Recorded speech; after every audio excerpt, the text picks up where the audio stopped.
दोस्तों, जय हिंद, नमस्कार। मैं हूं नीलेश सिंह। आज बात होगी निठारी कांड की। निठारी कांड हुआ था 2005 और 2006 के बीच में। और उस समय हम रायबरेली अपने गांव से दिल्ली, मैं उसी साल आया था जिस साल ये निठारी का एक भीभत्स कांड हुआ, निठारी कांड।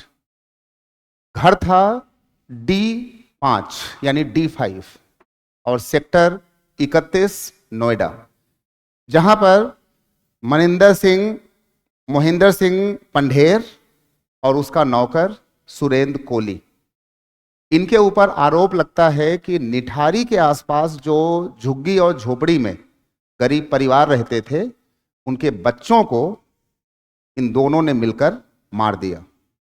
इन दोनों ने मिलकर मार दिया, यानी मोनिंदर सिंह पंढेर और सुरेंद्र कोली उनका नौकर। करीब 18 बच्चे गायब हुए थे। पूरे निठारी गांव में एक खलबली मच गई थी। और ये दृश्य, ये घटनाएं, ये न्यूज़पेपर हम लोग रोज देख रहे थे दिल्ली में। इसके बाद जब लोग चिल्लाए, गुस्साए, तो D5 कोठी सेक्टर 31 मोनिंदर सिंह पंढेर के यहाँ पुलिस आई।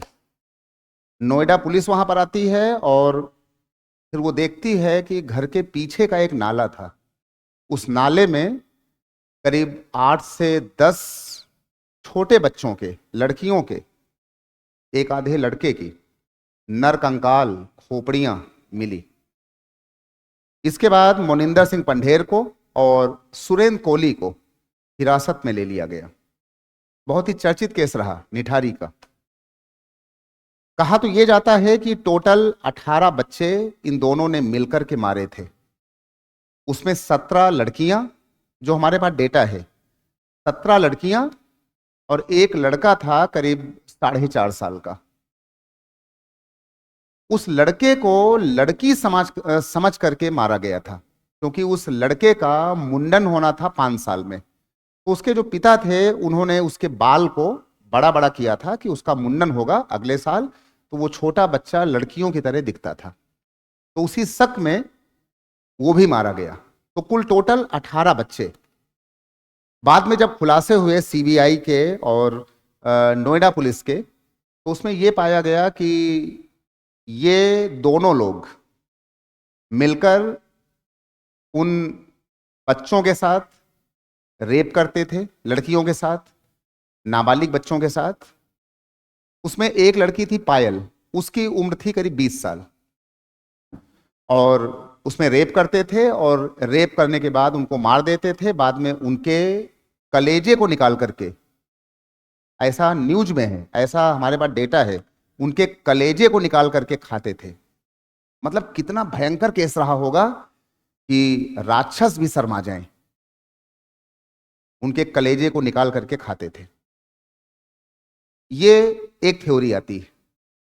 अगली थ्योरी आती है कि रेप करने के बाद उनके मानव अंगों का, किडनी का, है ना, लीवर का, आंखों का, जो जो हो सकता है, उसका एक व्यापार होता था। मानव तस्करी का मामला भी सामने आया। और जो हमारे पास एक डेटा आ रहा है कि मोनिंदर सिंह पंढेर की जो D5 की कोठी है, उसी के पड़ोस में डॉक्टर नवीन चौधरी रहते थे। उनके ऊपर किडनी रैकेट में शामिल होने का आरोप लगा था। तो इसके तार कुछ यहां से भी जुड़े कि हो सकता है कि मोनिंदर सिंह पंढेर और डॉक्टर नवीन चौधरी के माध्यम से किडनी का व्यापार हो रहा हो। अब मामला आता है कि इन बच्चों को कैसे जो है मारा गया।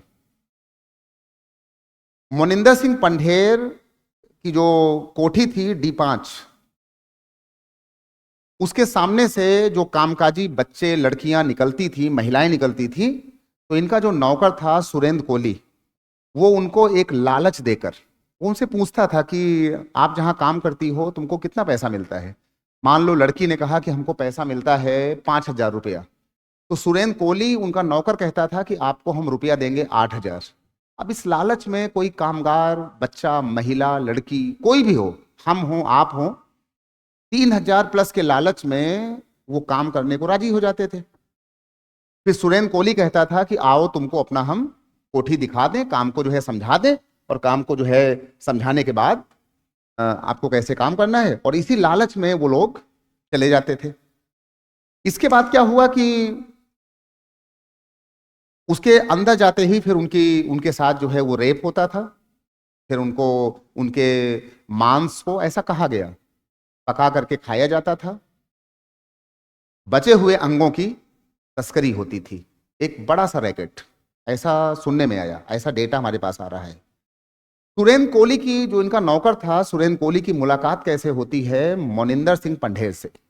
मोनिंदर सिंह पंढेर नोएडा में एक दिन अपने किसी दोस्त के यहां खाने पर गए, तो वहां का इनको खाना बहुत ही अच्छा लगा। तो मोनिंदर सिंह पंढेर जो इसके एक्यूज थे, उन्होंने उससे पूछा कि ये खाना बनाया किसने है। तो उसने कहा कि हमारा एक जो है घरेलू नौकर है, सुरेन कोहली। सुरेन कोहली अल्मोड़ा से आए थे सन 2000 में काम के सिलसिले में दिल्ली, नोएडा। खाना बढ़िया बनाता था वो।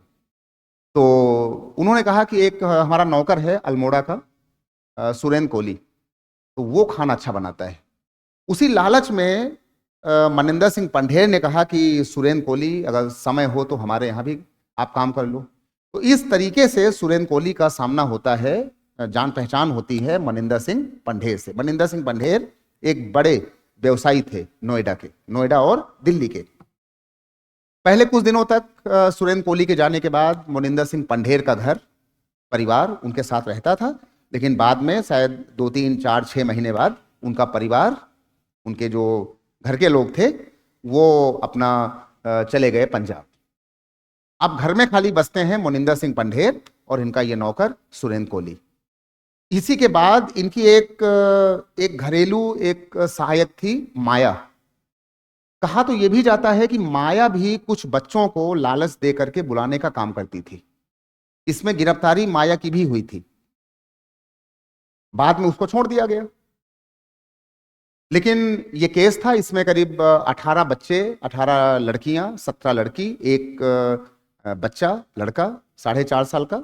इसको इन लोगों ने मोलेस्ट करके इनको फिर मारा था। उनके कंकाल पीछे वाले नाले में जब खुदाई हुई तो वहां पर देखने को मिला। ये जो पीछे आप ये केस देख रहे हैं, ये सुरेंद्र कोहली हैं, इनके ही ऊपर आरोप है। अभी ये 2024 में इनको सुप्रीम कोर्ट ने बाइज्जत बरी कर दिया। इनको कई बार फांसी की सजा हुई सुरेन कोहली को, लेकिन बाद में सबूतों के अभाव में forensic test, DNA test, polygraphic test और नार्को टेस्ट, सभी जो साइंटिफिक एविडेंस होते हैं, उनके फेल्योर के बाद, बहुत ही बड़ा ये एक फेल्योर था और ये एक काला धब्बा भी है हमारे जो है जुडिशरी के ऊपर, कि अगर ये लोग छूट गए हैं तो फिर उन 18 बच्चों को मारा किसने, उसकी पकड़ आज तक नहीं हुई।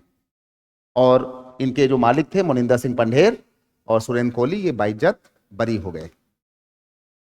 अब ये जो सारे बच्चे थे, ये शेड्यूल कास्ट, ओबीसी, कुछ जनरल, गरीब परिवारों के बच्चे थे जो मारे गए। नाबालिग लड़कियां, पॉक्सो एक्ट की पूरी कहानी। अब मैं सिर्फ ये पूछना चाहता हूं कि भारत देश के और उत्तर प्रदेश के कितने राजनैतिक लोगों ने, कितने सामाजिक लोगों ने और कितने कैंडल मार्च लेकर चलने वाले पुरुष और महिलाओं ने, जंतर मंतर वाले लोगों ने, कितने लोगों ने इन 18 बच्चों के लिए दोबारा कोई मांग किया कि इनको फांसी होनी चाहिए। सबूत गए, खत्म हो गए। उसके बाद कोई भी एक शख्स, कोई भी एक राजनीतिक व्यक्ति, प्रशासन का, कानून का, नेता, सामाजिक लोग, कैंडल मार्च वाले लोग, जंतर मंतर वाले लोग, जैसे आपको देखने को मिले अभी पिछले कुछ दिनों में, वो सबके सब बिल्कुल एकदम शांत बैठे हुए हैं। उनके लिए अब ना कोई ओबीसी है ना कोई एससी है। सारे ओबीसी के जो नेता हैं वो भी शांत हैं, जो सारे एससी वाले नेता हैं वो भी सब शांत हैं, जनरल वाले, ठाकुर वाले, पंडित वाले, यादव वाले, है ना, वो सब शांत हैं।